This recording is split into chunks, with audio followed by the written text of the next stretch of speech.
Good morning friend, मैं सुप्रिया स्वागत करती हूँ आपका डिकोड एग्जाम में। फ्रेंड, आज डेली करंट अफेयर्स की क्लास में हम डिस्कस करेंगे 2 जनवरी से रिलेटेड जितने भी न्यूज़ हैं, जितने भी इवेंट्स हैं जो हमारे एग्जाम के लिए इंपॉर्टेंट है, हम उन्हें के करके यहाँ पे डिस्कस करेंगे।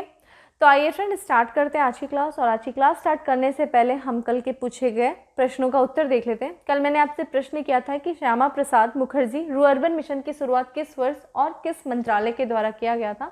तो उसका करेक्ट आंसर है, इसकी शुरुआत की गई थी 21 फरवरी 2016 को किया गया था। और किस मंत्रालय के द्वारा? केंद्रीय ग्रामीण विकास मंत्रालय के द्वारा। ठीक है, तो करेक्ट आंसर हो जाएगा 21 फरवरी 2016 केंद्रीय ग्रामीण विकास मंत्रालय। ठीक है, काफ़ी अच्छा लगता है, आप लोग काफ़ी अच्छा आंसर करते हैं, बहुत से लोगों ने इसका सही आंसर किया है।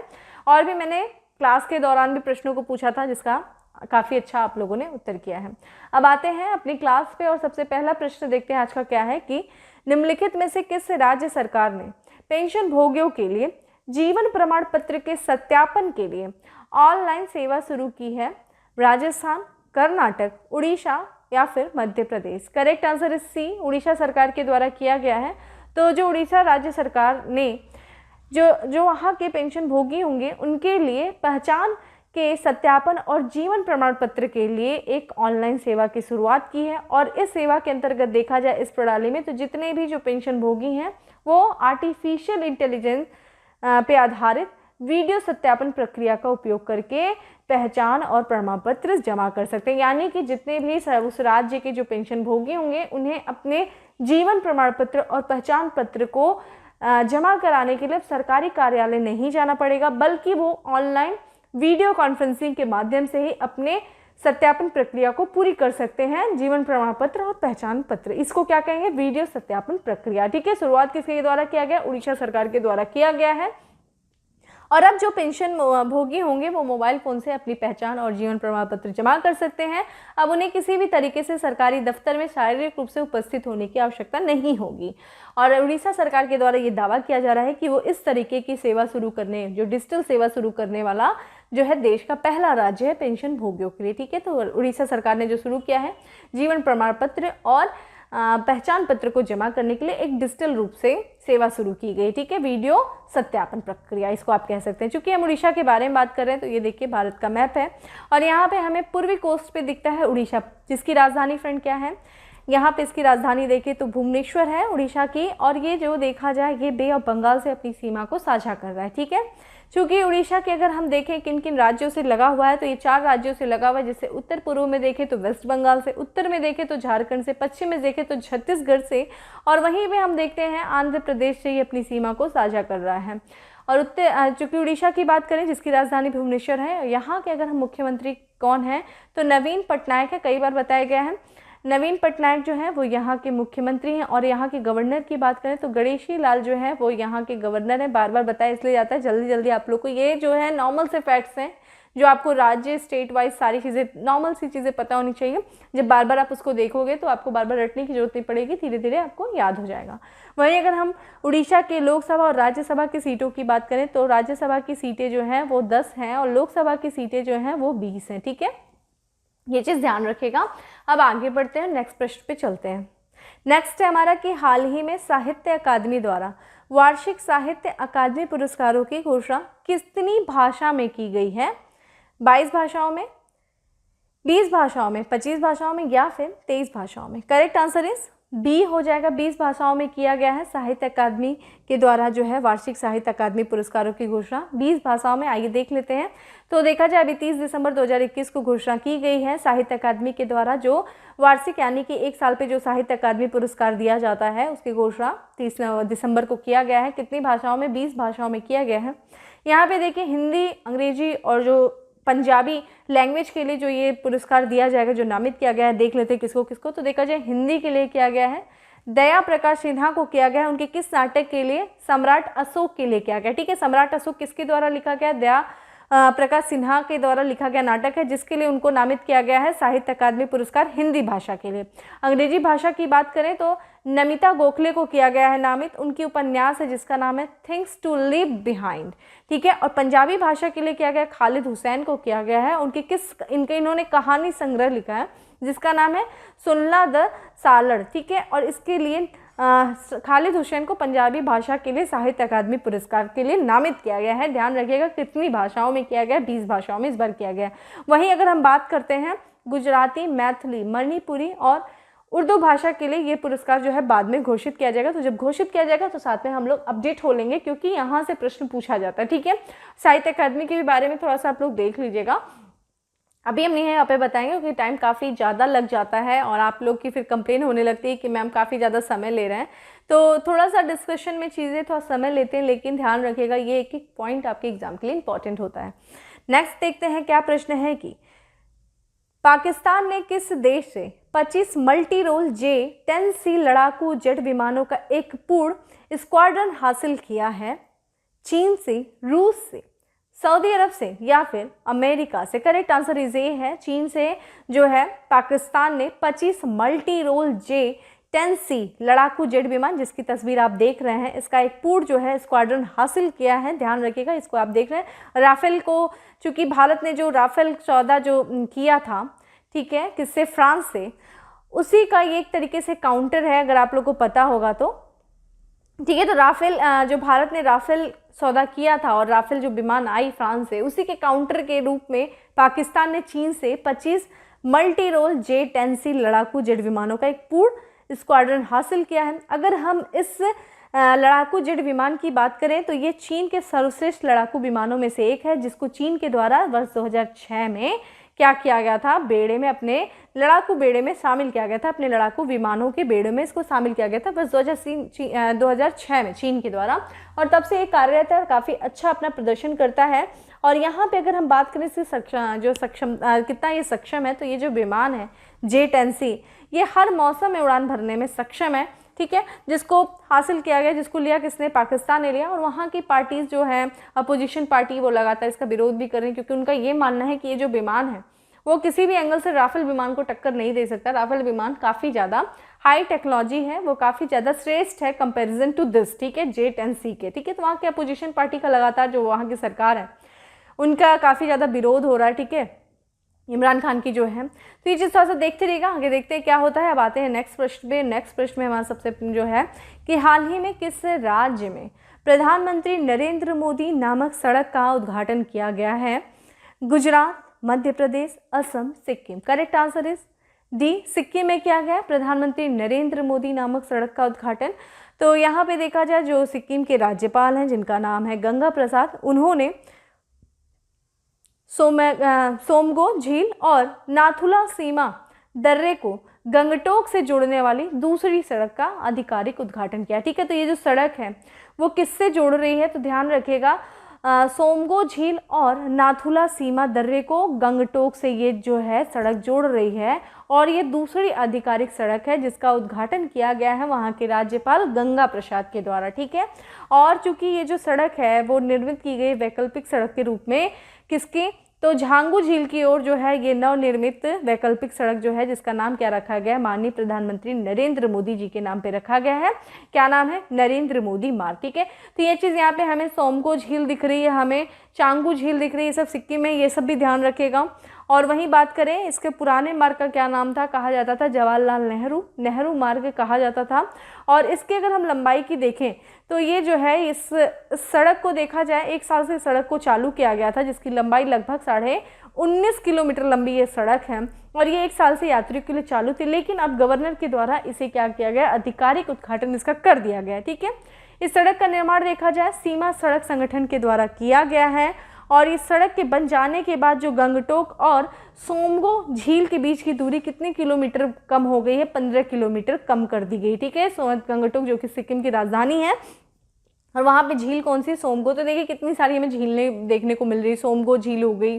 ठीक है, यहाँ पे हमें जो है सोमगो झील हो गई, चांगू झील हो गई। तो ये चीज़ ध्यान रखिएगा, ठीक है, कि कहाँ पे है, किस राज्य में है। डायरेक्ट आपके ज्योग्राफी से संबंधित प्रश्न ऐसे पूछे जाते हैं। ठीक है, चूँकि हम सिक्किम की बात कर रहे हैं तो सिक्किम के बारे में देख लेते हैं। सिक्किम जिसकी राजधानी फ्रेंड क्या है? गंगटोक है, माफ़ करिएगा, ठीक है। सिक्किम जिसकी राजधानी फ्रेंड गंगटोक है, इसका जो गठन किया गया था, देखिए इसको एज ए राज्य का दर्जा मिला था, 16 मई को मिला था और 1975 में मिला था। आप मुझे बताइए किस संविधान संशोधन के द्वारा, ठीक है, कौन सा वो संविधान है, अमेंडमेंट एक्ट है, और इसको 22वें राज्य के रूप में स्थापित किया था।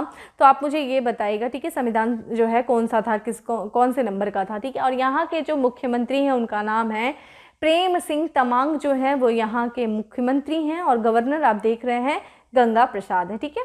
आगे बढ़ते नेक्स्ट प्रश्न पे चलते हैं, और हमारा नेक्स्ट प्रश्न है कि निम्नलिखित में से किस राज्य ने ई रूपी को लागू करने के लिए एनपीसीआई यानी कि national payment corporation of India और सेबी यानी कि securities and exchange board of India के साथ भागीदारी की है? महाराष्ट्र ने, कर्नाटक ने, केरल ने या फिर हिमाचल प्रदेश ने? करेक्ट आंसर इज बी है, कर्नाटक सरकार ने किया है ई रूपी लागू करने के लिए। किसके साथ? एनपीसीआई के साथ और सेबी के साथ। आइए समझते हैं क्या है। तो देखिए महाराष्ट्र सरकार के द्वारा जो वहाँ के स्टूडेंट है जो उनको स्कॉलरशिप दिया जाता था, तो उस छात्रवृत्ति कार्यक्रम के तहत जो है ई रूपी भुगतान समाधान को सक्षम और उसको क्रियान्वित करने के लिए वहाँ की सरकार के द्वारा, कहाँ की? कर्नाटक की सरकार के द्वारा भारतीय राष्ट्रीय भुगतान निगम यानी कि national payment corporation of India और स्टेट बैंक ऑफ इंडिया, ध्यान माफ करिएगा यहाँ पे सेबी नहीं था, यहाँ पे था सेबी यानी कि स्टेट बैंक ऑफ इंडिया था, सिक्योरिटी नहीं था। तो यहाँ पे देखा जाए भारतीय स्टेट बैंक के साथ इन्होंने भागीदारी की है, ठीक है। तो किसके साथ? एनपीसीआई के साथ, और अपना देखा जाए स्टेट बैंक ऑफ इंडिया के साथ किया, ठीक है। और यहाँ पे अगर हम बात करें इसकी, तो इस भुगतान प्रणाली पे समझौता करने से क्या होगा? तो इससे जो कि ई रूपी बनाने के लिए पहचाने के संस्थान एक एप्लीकेशन का उपयोग करके छात्रों द्वारा प्रदर्शित क्यूआर या एसएमएस स्ट्रिंग को स्कैन करेंगे। देखिए इसका इस्तेमाल किस तरीके से किया जाएगा? जो भी वहाँ जो कर्नाटक की सरकार है वो क्या करेगी, जो स्कॉलरशिप के लिए जो एलिजिबल स्टूडेंट होंगे उनको क्या करेंगे, उनके मोबाइल पर एक ई बाउचर भेजेगी, ठीक है। ये ई बाउचर कोड जो होगा वो फीचर फ़ोन पे भी उनको मिल जाएगा। इसके बाद ये जो स्टूडेंट होंगे जिनको सरकार के द्वारा ई बाउचर भेजा गया उनके फ़ोन पे, वो क्या करेंगे, जो चिन्हित कॉलेज होंगे, ध्यान रखिएगा हर कॉलेज में जो गवर्नमेंट के द्वारा जो चिन्हित होंगे, जो कॉलेज जो संस्थाएं जो चिन्हित की जाएंगी, उनके पास क्या करेंगे, ये लेके जाएंगे फीस भुगतान के उद्देश्य से इस ई बाउचर को लेके जाएंगे, और फिर वो जो कॉलेज होगा वो क्या करेगा, मैसेज जो मिला है सरकार के द्वारा, जो क्यूआर कोड मिला है उसको वो स्कैन करेंगे, और स्कैन करने के बाद उस स्टूडेंट को जो एलिजिबल है स्कॉलरशिप लेने के लिए उसको स्कॉलरशिप दे देंगे, ठीक है। तो इस प्रक्रिया में देखा जाए वहाँ पे पहले जो स्कॉलरशिप के लिए जो एलिजिबल स्टूडेंट थे छात्रवृत्ति प्राप्त करने के लिए उनको टोकन का इस्तेमाल करना पड़ता था। अब वो टोकन के इस्तेमाल की उनको ज़रूरत नहीं रहेगी, और फिर देखा जाए ये पूरी तरीके से जैसा कि कैशलेस है और संपर्क रहित भुगतान समाधान है, इसका उपयोग करके एक तरीके से लीक प्रूफ डिलीवरी लेन देन सुनिश्चित की जाएगी, ठीक है। लीक प्रूफ क्योंकि एक तरीके से जब ई रूपी लागू होने से सरकार का दावा है कि जो शिक्षा छात्रवृत्ति में जो फीस भुगतान में जो गड़बड़ी होती थी वो पूरी गड़बड़ी क्या हो जाएगी, उसकी पूरी तरीके से समाप्त होने की संभावना हो जाएगी, बढ़ जाएगी, ठीक है। यही सरकार का उद्देश्य है, जो बच्चों को, जो वहाँ के स्टूडेंटों को जो सरकार के द्वारा स्कॉलरशिप दिया जाता था वो उन्हीं तक पहुँचे और उसका इस्तेमाल सही तरीके से हो, यही उद्देश्य है कर्नाटक सरकार का, ठीक है। कर्नाटक की अगर बात करें, कर्नाटक जिसकी राजधानी फ्रेंड क्या है, बेंगलुरु है, ठीक है। बेंगलुरु जो है इसकी राजधानी है, और देखिए इसका फॉर्मेशन चूँकि कब हुआ था, इसका फॉर्मेशन हुआ था 1 नवंबर को हुआ था, 1956 में हुआ था। जब इसका फॉर्मेशन हुआ था तो इसको हम ओरिजिनली किस नेम से जानते थे, स्टेट ऑफ मैसूर के नेम से जानते थे, लेकिन इसको रीनेम किया गया 1973 में। तो जो हम आज वर्तमान में कर्नाटक जो नाम लेते हैं वो 1973 में ये नाम आया था, इसके पहले हम मैसूर नाम से जानते थे, ठीक है। IIT मैसूर आप लोग पता ही होगा। और वहीं अगर हम बात करते हैं यहाँ पे कि यहाँ के मुख्यमंत्री कौन है, वो बसव राज बोम्मई जो हैं वो यहाँ के मुख्यमंत्री, और यहाँ के गवर्नर की बात करें तो थावर चंद्र गहलोत जो हैं वो यहाँ के गवर्नर हैं। चूँकि यहाँ पे अगर हम विधानसभा विधान परिषद दोनों है, यानी कि बाई कैमरल यहाँ की व्यवस्था है, विधान परिषद भी विधानसभा भी है। और यहाँ पे अगर हम राज्यसभा और लोकसभा सीटों की बात करें तो राज्यसभा में देखा जाए 12 सीटें हैं, लोकसभा की बात करें तो 28 सीटें हैं, ठीक है। ये चीज़ ध्यान रखिएगा। अब आते हैं अगले प्रश्न पे चलते हैं, और अगला प्रश्न है हमारा कि निम्नलिखित में से किस देश में विश्व के सबसे लंबी मेट्रो लाइन शुरू की गई है? जापान, रूस, चीन, Germany. Correct answer is C, चीन में किया गया है विश्व के सबसे लंबी मेट्रो लाइन। तो यहाँ पे देखा जाए जो चीन का संघाई प्रांत है, ठीक है, वहाँ पे दुनिया की सबसे लंबी मेट्रो लाइन शुरू किया गया है और इसके पहले भी यहीं पे था दुनिया का सबसे लंबा मेट्रो लाइन। और इस उद्घाटन के साथ देखा जाए इस दर्जे को जो संघाई प्रांत है चीन का वो बरकरार रखा हुआ है, ठीक है, शहर जो है कि दुनिया भर में सबसे बड़े मेट्रो नेटवर्क वाले शहर के रूप में, ठीक है। अगर इस हम मेट्रो नेटवर्क की लंबाई देखें तो कुल देखा जाए तो 331 किलोमीटर है और यह दुनिया भर में सबसे लंबा नेटवर्क बना हुआ है। और इसमें देखा जाए संघाई में कुल कितनी मेट्रो लाइन है, 20 मेट्रो लाइन है और कितने स्टेशन है, 508 स्टेशन है, ठीक है।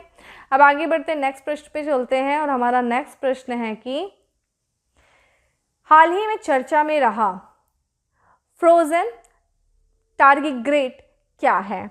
सूक्ष्म बहुकोशिकीय जीव है, कोविड वैक्सीन है, फर्मी गार्डन है या फिर हिमालयी जीव है? करेक्ट आंसर इज ए है, ये सूक्ष्म बहुकोशिकीय जीव है फ्रोजन टारगीग्रेड, ठीक है। आइए देखते हैं क्या है ये। तो देखा जाए हाल ही में कुछ वैज्ञानिकों के द्वारा कुछ शोध कार्य किया गया, कुछ अध्ययन किया गया और इन्होंने इतिहास के पहले क्वांटम रूप से उलझे हुए जानवर जिसका नाम है टारगीग्रेड की पहचान किया, ठीक है। ये जो जमा हुआ है पूरी तरीके से फ्रोजन यानी कि बर्फ की तरह, ये फ्रोजन जो है बर्फ की तरह ये जमा हुआ है टारगीग्रेड और ये क्या है, एक बहुकोशिकीय जीव है जिसकी तस्वीर आप यहाँ पे देख सकते हैं, ठीक है। यही है टारगीग्रेड जिसको वैज्ञानिकों के द्वारा खोजा गया और ये बहुकोशिकीय जीव है।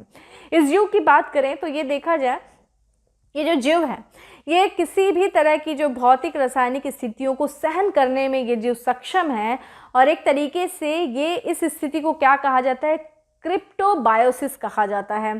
तो क्रिप्टोबायोसिस के रूप में ज्ञात जीवन के एक गुप्त अवस्था के माध्यम से अत्यधिक भौतिक रासायनिक स्थिति को सहन करने के लिए जाना जाता है। देखिए क्रिप्टोबायोसिस आपको समझना चाहिए क्या है ये, तो आपने पढ़ा भी होगा प्रसुप्त स्थिति, ठीक है। प्रसुप्त स्थिति जैसे कि वहाँ पे देखिए जैसे कि बर्फीली क्षेत्रों में जो भालू होते हैं वो प्रसुप्त स्थिति में चले जाते हैं, इसी तरह जो सांप होते हैं वो चले जाते हैं। आप ऐसी स्थितियों को सुने होंगे, प्रसुप्त अवस्था इसको कहते हैं, ठीक है। ये जो उसमें सक्षम है तो इसमें क्या होता है, जब भी कुछ प्रतिकूल पर्यावरणीय परिस्थितियां बनती हैं जैसे कि बहुत ज़्यादा फ्रीजिंग हो गया, जैसे बर्फ़ होता है ना, बहुत ज़्यादा अंटार्कटिका वगैरह बर्फ़ होती है तो वहाँ पे चले जाते हैं आर्कटिका, तो वहाँ पे क्या होता है वो भालू चले जाते हैं प्रसुप्त स्थिति में, ठीक है। और फिर उसके बाद इसी तरह की जब जो प्रतिकूल परिस्थितियाँ हो जाती हैं यानी कि बहुत ज़्यादा फ्रीजिंग हो गया, शुष्कता आ गई, ऑक्सीजन की कमी हो गई, तो ऐसे जीव जो होते हैं इस परिस्थितियों का सामना करने के लिए वो एक स्टेट होता है जिसका नाम है मेटाबॉलिक स्टेट, ठीक है। मेटाबॉलिक स्टेट में चले जाते हैं यानी कि चयापचय की स्थिति में चले जाता है और ये वो स्थिति है, मेटाबॉलिक स्थिति वो स्थिति है जिसमें जो जीव है वो किसी भी तरह की प्रक्रिया जो है नहीं कर रहा है, यानी कि उसकी जीव की सभी प्रक्रिया जैसे कि उसका प्रजनन, उसका विकास, उसके शरीर में सुधार, वो सब कुछ क्या होता है, रुक जाता है, ठीक है। फिर जब स्थितियां अनुकूल होती हैं फिर वो जीव जो है अपने नॉर्मल अवस्था में आता है और फिर से उसकी जो है सारी प्रक्रियाएं शुरू हो जाती हैं, तो ये जीव जो है उसी में सक्षम है, ठीक है। तो इस समय फ्रोजन स्थिति में एकदम बर्फ की तरह है जिसकी खोज किया गया है कुछ अभी हाल ही में है, तो ये चीज़ ध्यान रखिएगा, आपसे पूछा जा सकता है प्रश्न और साथ कर ये भी चीज़, ये जो टर्मिनोलॉजी है इसको आपको ज्ञात होना चाहिए क्या चीज़ें हैं।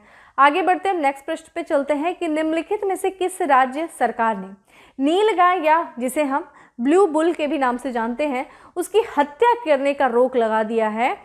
तो ये किया गया है राजस्थान, बिहार, छत्तीसगढ़, हरियाणा। तो ये करेक्ट आंसर इस बिहार की सरकार ने देखा जाए नीलगाय की हत्या करने पर रोक लगा दिया है। आप यहाँ पे देखिए इसकी तस्वीर को देख सकते हैं, बहुत से लोगों ने देखा भी होगा।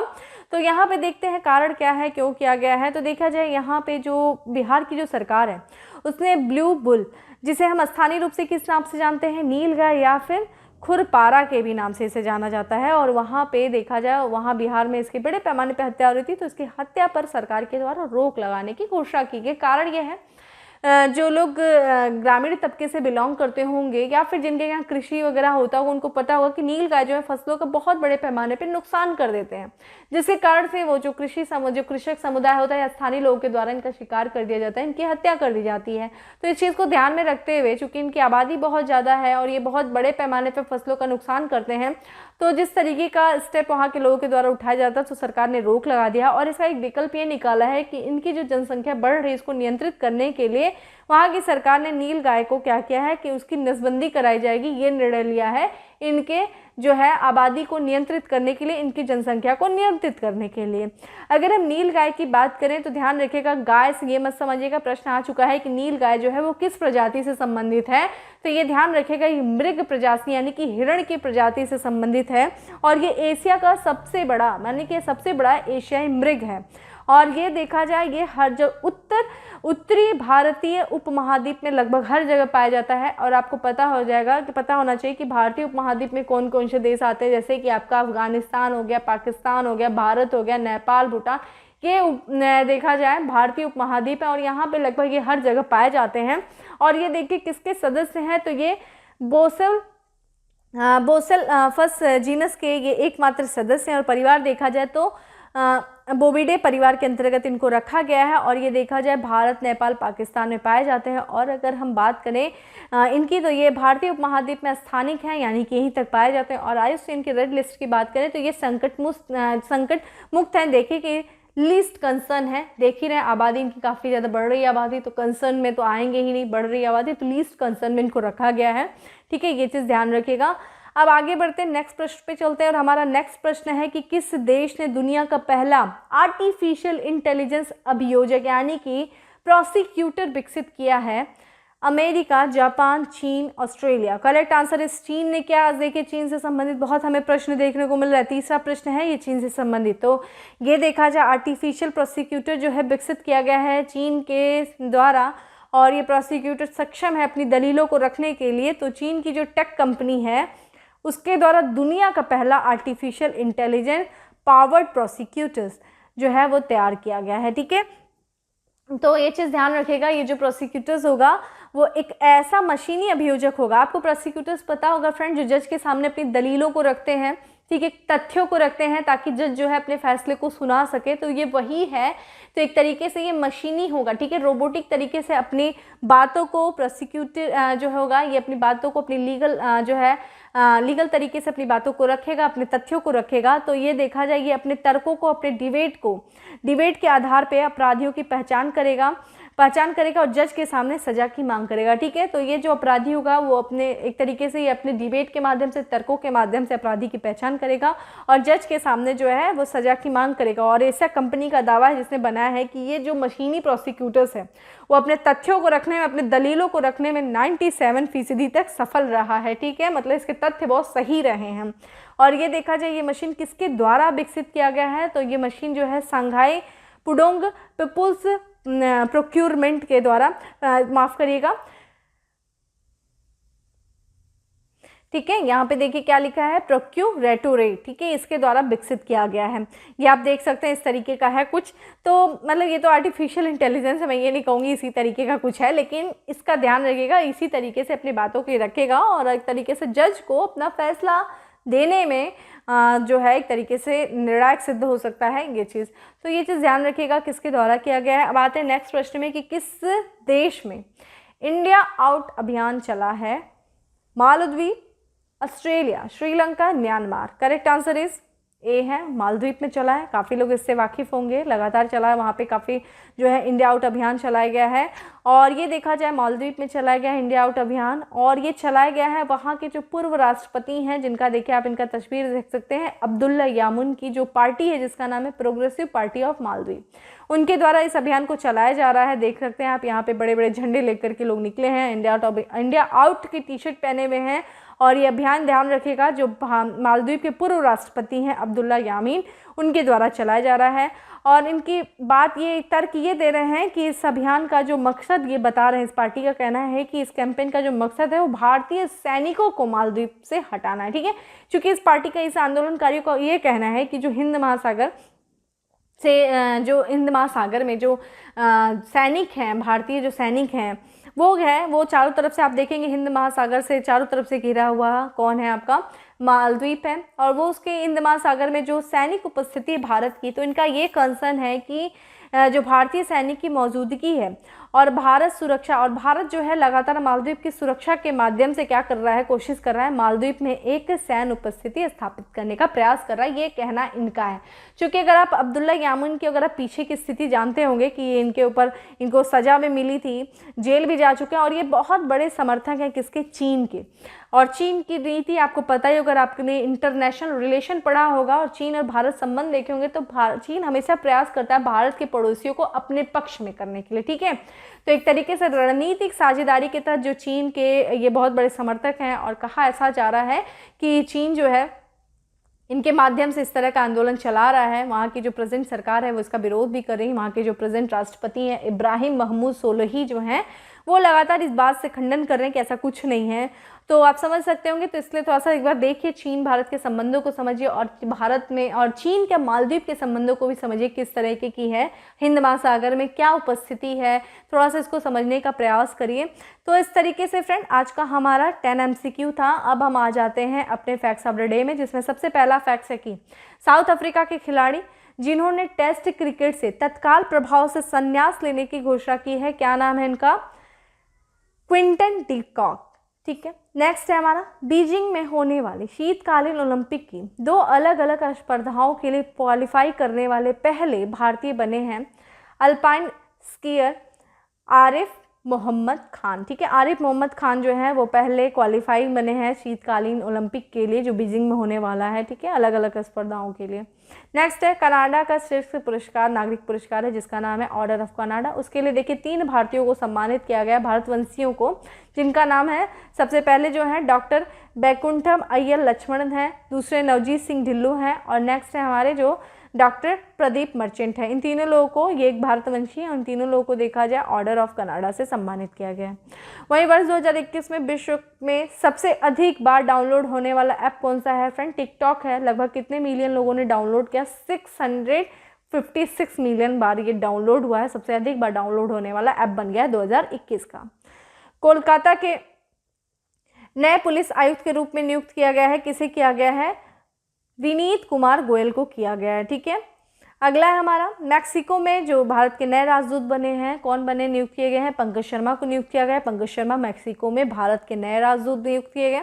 देखिए अभी हाल ही में हम लोगों ने पढ़ा था ना नागालैंड से संबंधित विवाद, जिसमें अफस्पा को हटाए जाने की मांग की गई थी नागालैंड के सरकार के द्वारा, वहाँ के स्थानीय निकायों के द्वारा। और इसको देखा जाए, इसके लिए एक केंद्र सरकार के द्वारा एक समिति बनाई गई थी। उस समिति को एक रिपोर्ट सौंपनी थी कि बताएं कि वहाँ पे नागालैंड में अफस्पा को लागू किया जाए या फिर हटा दिया जाए। तो उस समिति ने अपनी रिपोर्ट दिया, और इस रिपोर्ट के आधार पर केंद्र सरकार ने अगले 6 महीने के लिए नागालैंड में अफस्पा को बढ़ा दिया, यानी कि जून 2022 से। कमेंट बॉक्स में आंसर करिए कि उस समिति की अध्यक्षता किसके द्वारा किया जा रहा था। मैंने आप लोगों को ये चीज़ बात किया था, डिस्कस भी किया था, तो अध्यक्षता किसके द्वारा की गई है वो चीज़ मुझे बताएं। नेक्स्ट है हमारा, इक्विटास स्मॉल फाइनेंस बैंक के प्रबंध निदेशक और मुख्य कार्यकारी के रूप में नियुक्त किया गया किसे, वासुदेवन पठानी नरसिम्हम को। नेक्स्ट है हमारा, भारत में स्थित ऑनलाइन ट्रैवल कंपनी easyMyTrip.com के लिए ब्रांड एम्बेसडर के रूप में नामित किया गया किसे। देखिए यहाँ पे विजय राज हैं और वरुण शर्मा, आप लोग वाकिफ होंगे, ठीक है, ये लोग कलाकार हैं और फिल्मों में काम करते हैं, इन्हीं को किया गया है, विजय राज और वरुण शर्मा को। और आखिरी हमारा फैक्ट्स ऑफ द डे है कि इस्पात मंत्रालय के सचिव के रूप में नियुक्त किया गया है, किसे किया गया है, संजय कुमार सिंह को किया गया है, ठीक है। अब आते हैं उत्तर प्रदेश स्पेशल में, जिससे सबसे पहला स्पेशल है कि गुरु गोविंद सिंह के 4 पुत्रों जिन्हें साहिबजादों कहा जाता है, तो साहिबजादों की शहादत को याद करने के लिए साहिबजादा दिवस मनाया गया, किसके द्वारा, उत्तर प्रदेश सरकार के द्वारा मनाया गया। हिंदी साहित्य में देखिए अब हम लोगों ने पढ़ा कि सम्राट अशोक के लिए किसको नामित किया गया है, दया प्रकाश सिन्हा को किया गया, और इनका जन्म देखिए कासगंज उत्तर प्रदेश में हुआ था, तो ये उत्तर प्रदेश से संबंधित हैं। नेक्स्ट है, मिसेस यूपी कैटवॉक का खिताब जीता किसने जीता, रुचि सिंह ने जीता है। और रानी लक्ष्मीबाई केंद्रीय कृषि विश्वविद्यालय झांसी में है। इस विश्वविद्यालय में विवेकानंद छात्रावास एवं आवासीय परिषद का लोकार्पण किया गया, किसके द्वारा, केंद्रीय कृषि एवं किसान कल्याण मंत्री श्री नरेंद्र सिंह तोमर जी के द्वारा। और अंतिम है कि गाजियाबाद के दासना में भारत का पहला इंटेलिजेंट ट्रांसपोर्ट सिस्टम जो कि किस एक्सप्रेसवे पे बनाया गया है, लॉन्च किया गया है, ईस्टर्न पेरिफेरल एक्सप्रेसवे पे लॉन्च किया गया, किसके द्वारा किया गया है? केंद्रीय सड़क परिवहन और राजमार्ग मंत्री नितिन गडकरी के द्वारा किया गया है। तो फ्रेंड इस तरीके से था आज का हमारा उत्तर प्रदेश स्पेशल। अब आ जाते हैं क्वेश्चन ऑफ द डे में। देखिए अभी हाल ही में चर्चा में रहा है इंद्रावती टाइगर रिजर्व। प्रश्न ये है कि ये किस राज्य में स्थित है इंद्रावती टाइगर रिजर्व, ठीक है। तो ये क्वेश्चन ऑफ द डे था। क्लास के दौरान भी मैंने आपसे कुछ प्रश्नों को पूछा है, उसका आंसर करिएगा। तो फ्रेंड इस तरीके से था आज का हमारा करंट अफेयर्स। अच्छा लगा हो तो लाइक करना नहीं भूलें, ज़्यादा से ज़्यादा लोग को शेयर करें और चैनल पे पहली बार आए तो सब्सक्राइब करना नहीं भूलें। बाकी करंट अफेयर्स की PDF हमारे टेलीग्राम ग्रुप में मिल जाएगा, जिसका लिंक आपको डिस्क्रिप्शन बॉक्स में दिया हुआ है, ठीक है। फिर मिलते हैं नेक्स्ट टाइम, तब तक के लिए bye, have a good day, stay safe and stay happy.